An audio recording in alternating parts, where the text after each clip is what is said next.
इस हवाले से आपको आगे कर रहे हैं लेफ्टिनेंट जनरल आसिम मलिक इस वक्त डीजी आईएसआई तैनात कर दिए गए हैं और वो 30 सितंबर को अपनी तमाम तर जिम्मेदारियां अंजाम देंगे। जबकि इस हवाले से मज़ीद तफसीलात जानते हैं नुमाइंदा आज न्यूज़ नवीद अकबर से। नवीद अकबर, अपडेट कीजिएगा। जी बिल्कुल, लेफ्टिनेंट जनरल मोहम्मद आसिम मलिक को डीजी आईएसआई तैनात कर दिया गया है। लेफ्टिनेंट जनरल मोहम्मद आसिम मलिक 30 सितंबर को अपनी नई जिम्मेदारियां संभालेंगे। लेफ्टिनेंट जनरल आसिम इस वक्त जीएचक्यू में एडजुटेंट जनरल के फराइज सर अंजाम दे रहे हैं। इससे पहले बलोचिस्तान में इन्फेंट्री डिवीजन और वजीरिस्तान में इन्फेंट्री ब्रिगेड कमांड कर चुके हैं। लेफ्टिनेंट जनरल आसिम अपने कोर्स में एजाजी शमशीर भी हासिल कर चुके हैं। इसके अलावा चीफ इंस्ट्रक्टर एनडीयू और इंस्ट्रक्टर कमांड एंड स्टाफ कालेकोटा तैनात रह चुके हैं। Lieutenant general Asim Fort 11th worth और Royal College of Defence Studies के ग्रेजुएट भी हैं। तो फिर बताता चलूं कि लेफ्टिनेंट जनरल आसिम मलिक को नया डीजी आईएसआई तैनात कर दिया गया है। लेफ्टिनेंट जनरल आसिम मलिक 30 सितंबर को अपनी जिम्मेदारियां संभालेंगे। वो इस वक्त जनरल हेडक्वार्टर रावलपिंडी में एडजुटेंट जनरल के तौर पर फराइज सर अंजाम दे रहे हैं। इससे पहले बलोचिस्तान में इन्फेंट्री डिवीजन और वजीरिस्तान में इन्फेंट्री ब्रिगेड कमांड कर चुके हैं। अपने कोर्स में सोल्ड ऑफ ऑनर का एजाज भी रखते हैं। इसके अलावा चीफ इंस्ट्रक्टर एनडीयू भी रह चुके हैं। इंस्ट्रक्टर कमांडर स्टाफ कालेकोटा भी तैनात रहे हैं। Lieutenant general Asim Fort 11th worth और Royal College of Defence Studies के ग्रेजुएट भी हैं। उनको नया डीजी आईएसआई तैनात किया गया है और नदीम अंजम जो हैं वो अपना चार्ज छोड़ रहे हैं। नदीम अंजम की जगह लेफ्टिनेंट जनरल आसिम मलिक को नया डीजी आईएसआई तैनात कर दिया गया है। 30 सितंबर से अपनी जिम्मेदारियां संभाल लेंगे। लेफ्टिनेंट जनरल नदीम अंजम जो है वो गुज़िश्ता साल अपनी उनकी टेन्योर जब पूरा हुआ है तो उनको एक्सटेंशन दी गई थी और अभी वो एक्सटेंशन पर है। उनका मजीद जो फ्यूचर है उस हवाले से अभी नहीं बताया गया, लेकिन लेफ्टिनेंट जनरल आसिम मलिक जो है वो नए डीजी आईएसआई होंगे। जी ठीक है, इस हवाले से मजीद भी आपसे जानना चाहेंगे, जो नदीम अंजुम है वो दोबारा से आगाह कर दीगा वो कब अपने ओहदे का चार्ज छोड़ रहे हैं और 30 सितंबर को मोहम्मद आसिम मलिक जो है वो अपने चार्ज संभालेंगे, अपनी जिम्मेदारियां अंजाम देंगे। जी बिल्कुल, लेफ्टिनेंट जनरल नदीम अंजम जो है उनका जो ओहदे की तैनाती है एज ए लेफ्टिनेंट जनरल वो गुज़िश्ता साल उनका मुकम्मल हो गया था, लेकिन उनको एक्सटेंशन दी गई थी। उनकी को as a lieutenant general as a 3 star को एक्सटेंशन दी गई थी। एक्सटेंशन उनकी कब मुकम्मल होगी इस हवाले से नहीं बताया गया, लेकिन 30 सितंबर को नए डीजी आसिम मलिक जो है वो अपना ओहदे का चार्ज संभालेंगे और नदीम अंजुम जो है वो अब अभी बताया जाएगा कि वो अपनी नई जिम्मेदारियां उनको क्या दी जा रही हैं, इस हवाले से अभी आगाह नहीं किया गया। और आईएसपीआर ने इस बात की तस्दीक कर दी है कि लेफ्टिनेंट जनरल आसिम मलिक जो है वो नए डीजी आईएसआई है। ठीक है, हमारे साथ मौजूद रहेगा नवीद अकबर। इस वक्त इस्लामाबाद के ब्यूरो चीफ तारिक चौधरी हमारे साथ मौजूद हैं। तारिक चौधरी, कैसे देख रहे हैं इस चीज़ को? लेफ्टिनेंट जनरल मोहम्मद आसिम मलिक को डीजी आईएसआई तैनात किया गया है और नदीम अंजुम जा रहे हैं अपने जो अपना ओहदा छोड़ के। जो मौजूदा डीजी आईएसआई जो है वो उनका ज़ाहिर मुद्दे मुलाजमत अब ख़त्म हो रही है। आपको याद होगा कि उनको गुज़श्ता साल तौसील दी गई थी और तौसील के बाद अब वो इस महीने के इख्तिताम तक अपनी जिम्मेदारियों से खुदनोश हो जाएंगे और नए डीजी आईएसआई आसिम मलिक साहब जो हैं वो टेक ओवर करेंगे। और ये बड़ी अहम तैनाती होती है पाकिस्तान के तनाज़ुर में, ख़ास तौर पर जिस तरह से पाकिस्तान जो है एक पूरे नशे से दहशतगर्दी के खिलाफ जंग लड़ रहा है, जिस तरह का रीजनल एनवायरनमेंट है पाकिस्तान की, जो रीजन है, एक तरफ अफगानिस्तान की सूरत हाल है, दूसरी तरफ जो है पाकिस्तान को हमेशा ये अपना जो ईस्टर्न बॉर्डर है, ईस्टर्न बॉर्डर पर हमेशा कॉशियस रहना पड़ता है, चूँकि एक हॉस्टाइल एनवायरनमेंट है और एक ऐसा हमसाया है जिसमें पाकिस्तान पर बड़ी तवील जंगें जो है वो पाकिस्तान पर मुसलत करने की कोशिश की है। तो खास नज़र में पाकिस्तान के जो सिक्योरिटी अदारे हैं, खासतौर पर वो अदारे जो इंटरनल सिक्योरिटी और एक्सटर्नल सिक्योरिटी के जिम्मेदार होते हैं, उनमें कोई भी तैनाती जो है वो हमेशा बड़ी अहमियत का बायस बनती है। तो जो चंद मुहैया थी, कई दिनों से मुख्तलिफ नाम आ रहे थे, मुख्तलिफ लोग सोशल मीडिया पर खास तौर पर गैर जिम्मेदारी का मुजाहरा करते हुए बेपर के उड़ा रहे थे। कुछ ऐसे नाम दे रहे थे जिनका कोई ताल्लुक नहीं था इस मामले से। इसका कार्य यही होता है कि वज़ारत दफ़ा एक बकायदा समरी तैयार करके जीएस की जानिब से 3-4 नाम जो है प्राइम मिनिस्टर ऑफ पाकिस्तान को तजवीज़ किए जाते हैं। प्राइम मिनिस्टर ऑफ पाकिस्तान जो है वो अपनी चूँकि डीजी आईएसआई की तकरीर प्राइम मिनिस्टर ऑफ पाकिस्तान करते हैं, तो इस दफ़ा भी यही प्रोसेस हुआ और प्रोसेस के तहत समरी आई और प्राइम मिनिस्टर साहब ने। तारिक चौधरी हमारे साथ मौजूद रहेगा। इस वक्त ब्रिगेडियर रिटायर्ड राशिद वली साहब ने हमें ज्वाइन किया। राशिद साहब, बहुत शुक्रिया आपके वक्त का। कैसे देख रहे हैं लेफ्टिनेंट जनरल मोहम्मद आसिम मलिक के डीजी आईएसआई तैनात किए गए हैं और तमाम जिम्मेदारियां जो है वो 30 सितंबर से अपनी अंजाम देना शुरू करेंगे, कैसे देखना है इस चीज़ को? जी, आसिम मलिक साहब काफ़ी कॉम्पिटेंट और ये वेल राउंडेड ऑफिसर हैं, इन्होंने कमांड, स्टाफ, इंस्ट्रक्शनल तमाम असाइनमेंट्स की हुई है। वो एडजुटेंट जनरल जो बहुत अहम अपॉइंटमेंट होती है GHQ, वो उसमें तकरीबन लगभग 3 साल से थोड़ा ऊपर उन्होंने टाइम उधर लगाया है। और ये उस वक्त उनका टेन्योर था जब बहुत स्ट्रक्चरल चेंजेस आ रही थी वेलफेयर में, रिहैब में, कुछ नेशनल इनिशिएटिव थे, उसमें भी फौज जो अपना किरदार अदा कर रही थी, उसमें इन्होंने कलीदी किरदार अदा किया उसकी प्लानिंग और उसको स्टीयर करने में। तो आई एम श्योर ये बड़ा अच्छा चॉइस है और नेशन और इंस्टीट्यूशन बेनिफिट करेंगे इनकी एक्सपर्टीज से। अच्छा, इस वक्त हम मौजूदा सिचुएशन में इस चीज़ को कैसे देखें? DGI-ISI की नई तैनाती, इस वक्त जो मौजूदा सूरत हाल है, किसी भी सूरत हाल को लेके हम बात कर लें, चाहे वो हमारी सरहदी मामलात हों, चाहे इंटरनल मामलात हों, कैसे देखेंगे इस चीज़ को? कैसे वो तमाम चीज़ों को क्लियर करेंगे? आपने जिस तरह से भी जिक्र करा, बहुत ही कॉम्पिटेंट हैं अपने तमाम चीज़ों को लेके वो।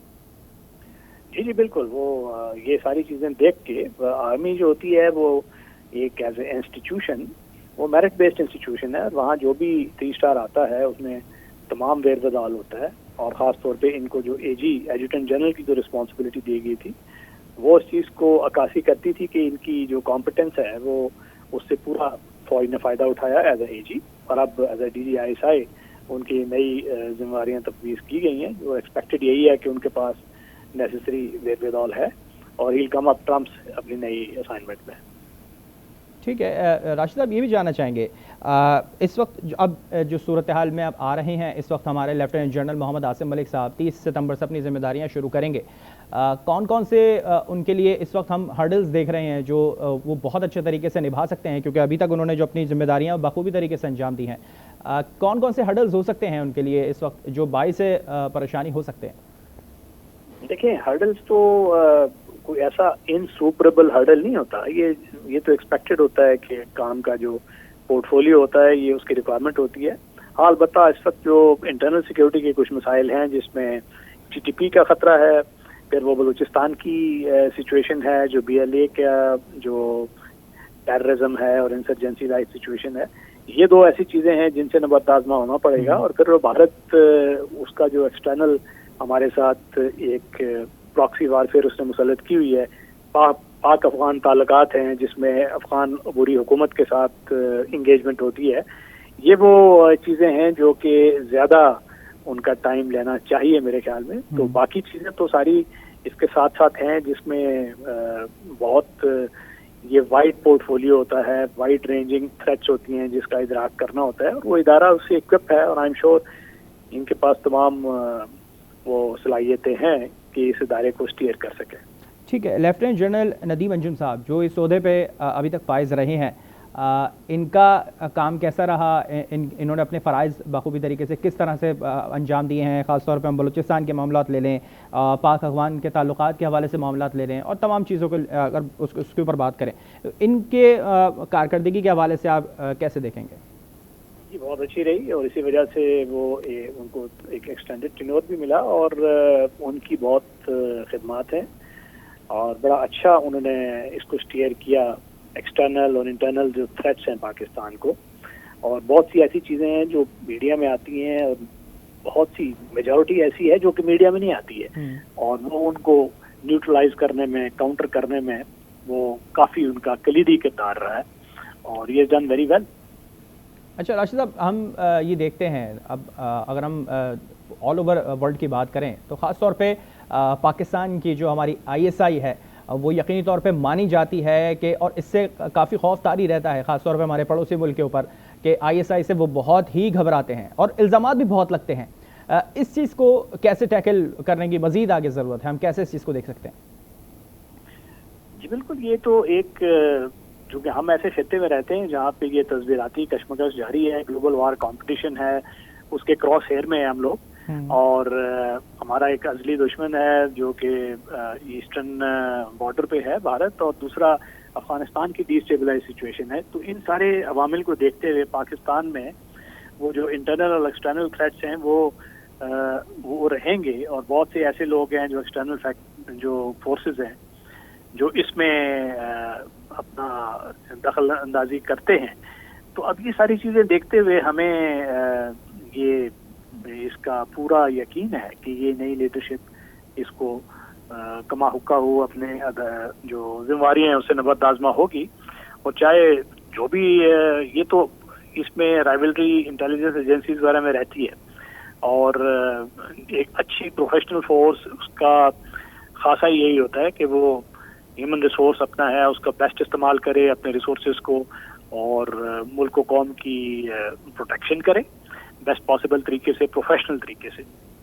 ठीक है राशिद साहब, ये भी अब जानना चाहेंगे, अभी हम जिस तरह से जिक्र कर रहे थे उनकी तमाम चीज़ें, जिस तरह से वो कहाँ पे ब्रिगेड तैनात रहे हैं, जो इन्फेंट्री वज़ीरिस्तान में है वो ब्रिगेड रह चुके हैं, वहाँ की सूरत से वो बखूबी वाकिफ़ होंगे वज़ीरिस्तान के हवाले से, और वहाँ पे अभी भी काफ़ी हम मामला देख रहे हैं, कुछ दिनों से चल रहे हैं वज़ीरिस्तान में इस तरह के मामला हो रहे हैं, हमले हो रहे हैं, दहशतगर्दों की जानिब से कार्रवाइयाँ हो रही हैं। हम इंटेलिजेंस मालूमात को, नो डाउट इस वक्त हमारे पास इंटेलिजेंस मालूमात बखूबी तरीके से पहुँचती है, पूरी मुस्तनद होती है, मज़ीद इसको कैसे बेहतर किया जा सकता है, आप क्या समझते हैं? जी देखिए, ये एक कंटिन्यूअल प्रोसेस है, इसमें कोई एक सिंगल प्रेस्क्रिप्शन या कोई मैजिक सोल्यूशन, मैजिक बुलेट नहीं है, इसका सिल्वर बुलेट नहीं है। इसमें आपने कंटिन्यूअल थ्रेट्स को रेज करना होता है, उनमें उनको काउंटर करना होता है और अपना एक नैरेटिव बनाना होता है, अपनी एक स्ट्रेटजी बनानी होती है। वो स्ट्रेटजी बनाने के लिए तमाम जो यहाँ के सीजे हैं, इंटरनल सिक्योरिटी, एक्सटर्नल सिक्योरिटी, और वो उनको उनकी जिम्मेवारियाँ तफवीज़ की हुई हैं, वो उसके मुताबिक चलते हैं। तो I am sure there is nothing, इसमें कोई ऐसी अचंभे वाली बात नहीं है कि ये ट्रांजेक्शन ये नॉर्मल एक प्रोसेस है और बेस्ट पॉसिबल इंडिविजुअल को सिलेक्ट किया जाता है, एक प्रोसेस के जरिए वो आते हैं और मकसद यही होता है कि ट्रांजिशन स्मूथ हो और जो पुरानी चीज़ें हैं इंस्टीट्यूशनल मेमोरी भी कायम रहे और जो पॉलिसी की कंटिन्यूटी है वो भी कायम रहे। ठीक है राशिद साहब, ये भी जानना चाहेंगे, एडी अपने इस फ़राइज़ अंजाम वो इस वक्त दे रहे हैं, आपने जिस तरह से भी जिक्र करा कि 3 साल से ऊपर उन्होंने अपने इस तमाम प्रोसेस के ऊपर अपने जो 3 साल हैं वो उससे ज़्यादा ऊपर सर्व किए हैं, कैसे रहे उनके ये 3 साल से ऊपर का वक्त, किस तरह से उन्होंने बखूबी तरीके से अंजाम दिया, अपने तमाम काम अंजाम दिए, तमाम उमूर अंजाम दिए और अब एक नई जिम्मेदारी की तरफ वो बढ़ रहे हैं? जी बड़ा अच्छा, उन्होंने एज ए एजी उनकी परफॉर्मेंस बहुत अच्छी रही है, क्योंकि एडजुटेंट जनरल एक बड़ी कलीदी अपॉइंटमेंट होती है जो वेलफेयर ऑफ सोल्जर्स, उनका डिसिप्लिन, आर्मी की बहुत सी जो वेलफेयर की ऑर्गेनाइजेशंस हैं, आर्मी का जो डिसिप्लिन है उससे रिलेटेड मामला होते हैं और उसको बड़ा अच्छा उन्होंने हैंडल किया। और उसके अलावा इनको कुछ नेशनल सतह पे वो चीज़ें थी जिसको आर्मी इनिशिएटिव ले रही थी, जैसे ग्रीन इनिशिएटिव है, तो उसको भी स्टीयर करने में इनका काफ़ी कलीदी किरदार था। अब आगे हम किस तरह से देख रहे हैं, वो अपना जिस तरह से अभी तक वो करते आए हैं तमाम काम अपने अंजाम दे रहे हैं, जो नई जिम्मेदारी की तरफ वो बढ़ रहे हैं, अब 30 सितंबर से वो अपने काम शुरू कर देंगे बखूबी तरीके से, सबसे पहला काम आप क्या समझते हैं उनके लिए क्या हो सकता है? नहीं, जैसा मैंने बताया ना कि हमारे पास जो टीटीपी, पाक अफगान बॉर्डर, बलूचिस्तान की सिचुएशन, इंटरनल सिक्योरिटी मैटर्स, जो थ्रेट्स हैं प्रॉक्सी वॉरफेयर के जो भारत की तरफ से, आजकल तो वो नैरेटिव साइबर सिक्योरिटी, सब बहुत से ऐसे एलिमेंट्स हैं, ये सारी थ्रेट्स हैं इंटरनल एक्सटर्नल, तो ये उनकी प्रायोरिटी होगी मेरे ख्याल में। और क्योंकि तमाम ये चीज़ें इसका एक पूरा इंस्टीट्यूशनल मैकेनिज्म बना हुआ है, तो उस मैकेनिज्म को हैज करेंगे। अगर प्रायोरिटी बेस अगर हम बात करें, तमाम चीज़ों को अगर हम कैटेगराइज करें कि सबसे पहले हम क्या देख सकते हैं, हम बलूचिस्तान के मामलात पे पहले नज़र डालें, अफगानिस्तान के मामलात पे पहले नज़र डालें, अगर हम इस तरह से इसको सीक्वेंस वाइज अगर देखें तो?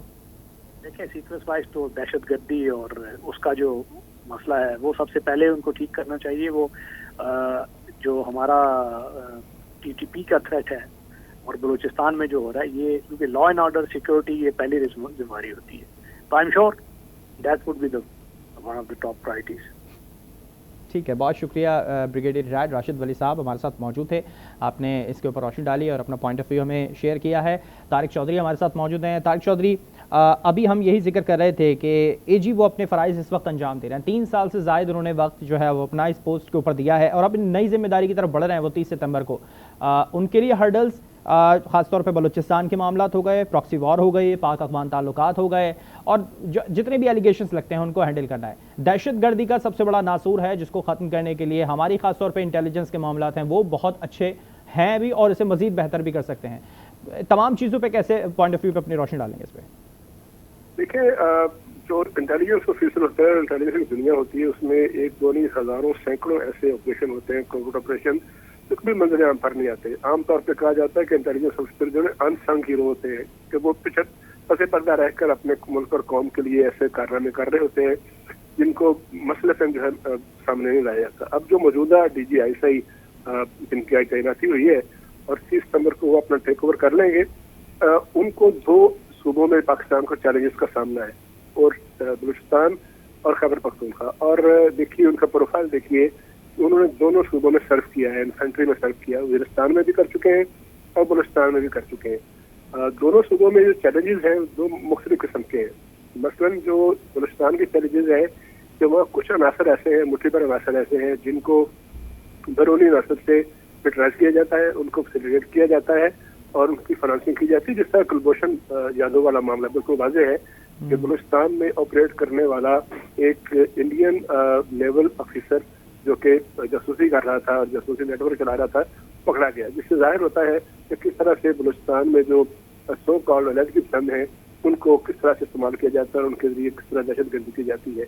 एक चैलेंज जो है वो बलूचिस्तान का है। दूसरा चैलेंज ये है कि पाक अफगान सरहद है, जिसके दूसरी तरफ एक ऐसी रजीम है जिसके साथ पाकिस्तान ने हमेशा से ताल्लुकात बनाने की कोशिश की है। पाकिस्तान ने उनको फिटलाइज किया, उनको हमेशा अकोमोडेट किया और उनके अफगान जो शहरी हैं उनके मसाइल हल करने की कोशिश की। लेकिन रिसेंट पास में देखा है कि बहुत से ऐसे वाकयात हुए, चाहे वो फेंसिंग को खराब करने का मामला हो, सरहद पार से दहशतगर्दी जो आती है, दहशतगर्द जो आते हैं उनकी तरफ से आंखें बंद करने का मामला हो, कुछ ऐसे अनगवर्न इलाके हैं जहाँ पाकिस्तान में दहशतगर्दी करने वाले जो अनासर हैं वो भाग के पनाह देते हैं या वहां से आके पाकिस्तान में इस तरह की वारदातें करते हैं। TTP है और दीगर अनासर है, तो उनको कंट्रोल करना, उनको काउंटर करना और उनका खात्मा कमा करना एक बड़ा चैलेंज है। तो ये दोनों चैलेंजेस जो है जिन सूबों में है उनमें नए DGI ने आसिम मलिक साहब ने, लेफ्टिनेंट जनरल आसिम मलिक ने सर्व किया है। उन सूबों की, इन इलाकों की इन्वायरमेंट समझते हैं, इन इलाकों के चैलेंजेस को समझते हैं, इनके कल्चर को समझते हैं।